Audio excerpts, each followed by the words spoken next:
as somebody that's working to be an anarchist, and I think we're always working to be whatever, is that I don't want to try to define it, and I look back and I'm like, well, defining it, and I think that as a theorist we have to define things where they don't have a meaning, or they become hodgepodge and co-option. But I think that that we all have and are doing the legwork.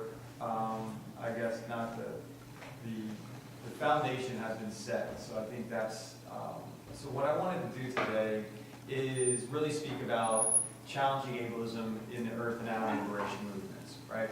And so I'm going to focus a little bit myself, how I got involved, and then I'm going to talk about, I believe, 4 or 5 case studies, okay? So let me just kind of move through here. Explaining critical animal studies and how it relates to eco-ability.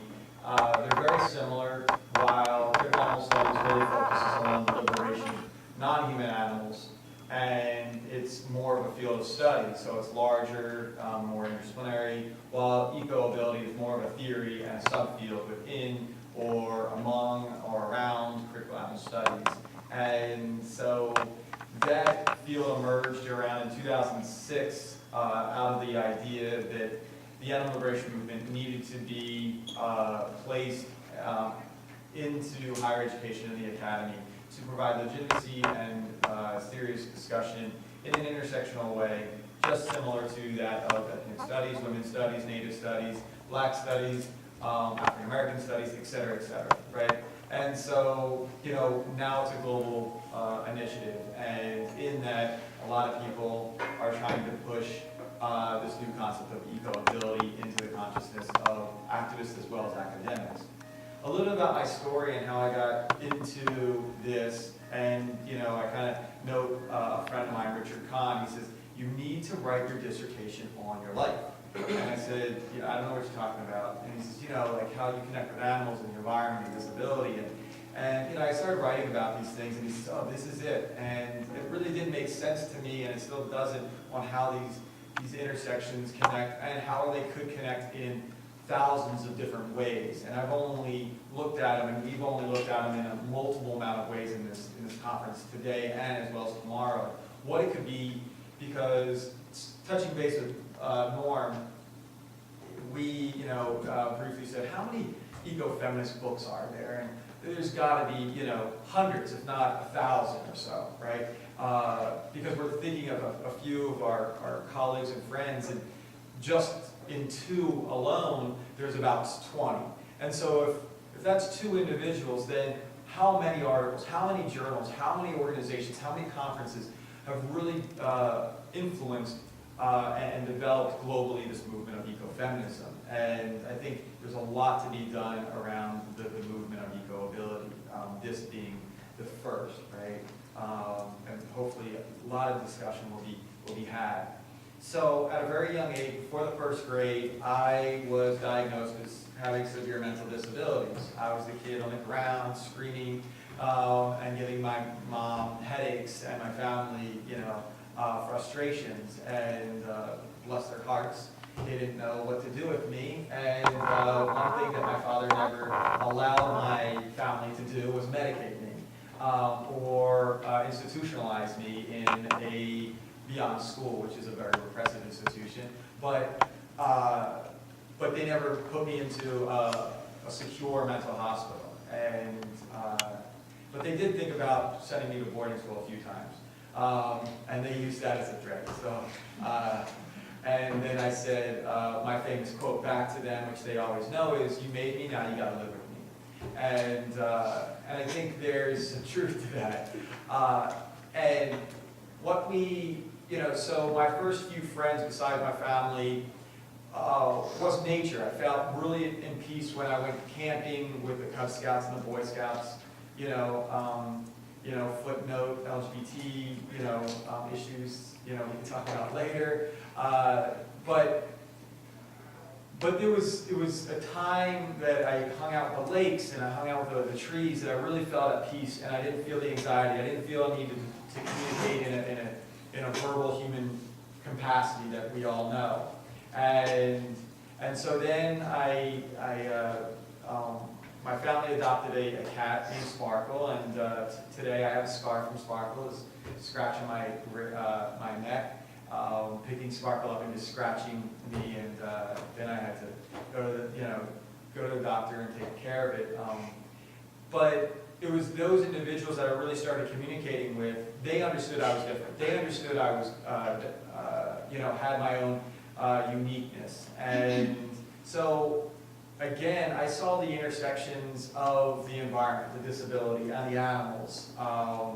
And while it took, working on a PhD to really theoretically understand, and I think that's the dilemma of that elitism, as Judy, you're mentioning, is that I had an idea of what this concept was, but it's not going to be legitimized and given legitimacy or credibility unless I have a PhD.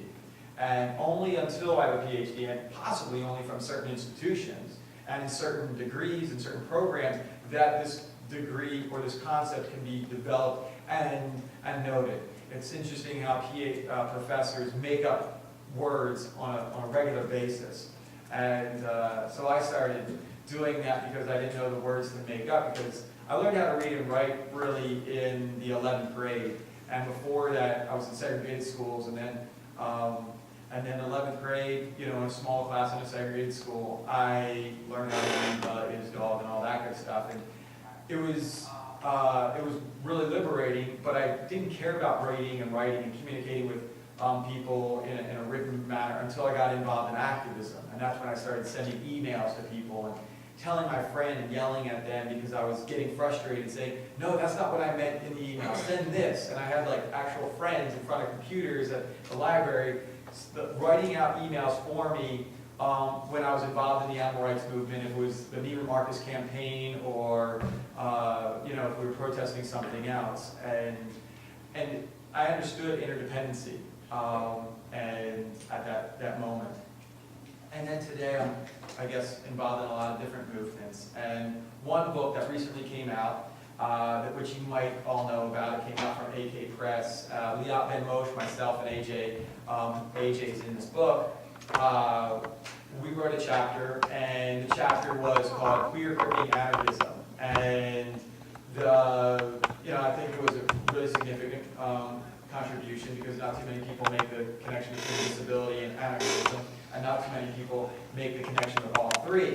But we were talking, there's a lot of things that we were examining, how conferences are ableist, how buildings, how anarchist info shops are ableist. They're always on the second floor or on the basement with steps.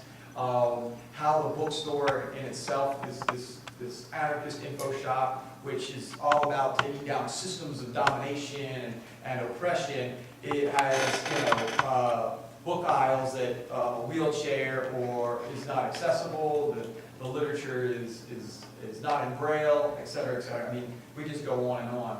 And so one concept out of that whole article was the DIY versus the DIT. And people might know in the punk scene what DIY means. Anybody? Okay, do it yourself. And it's a really individualized, white, able-bodied, Christian, civilized, intellectual framework to do it yourself. If you can't do it, if you can't wait for other people, just do it yourself. And we said DIT, do it together. And we to reinforce that interdependency. So I wanted to kind of go over, let me see, a little bit about disability, because I didn't know where everyone was, and I think we kind of have this, so I'll just kind of go quickly over it. Normalcy, a philosophy that perpetuates, there's 4 elements to perpetuate ableism, a system of oppression. And normalcy is the theory behind it. Norms are the tools behind it. Normalization is the conditioning behind constructing a society, right? Like criminalization or is the conditioning of a society to be normal, right? And then you have normal, which is the state of being, right? So we have to understand those 4 elements and how they perpetuate ableism.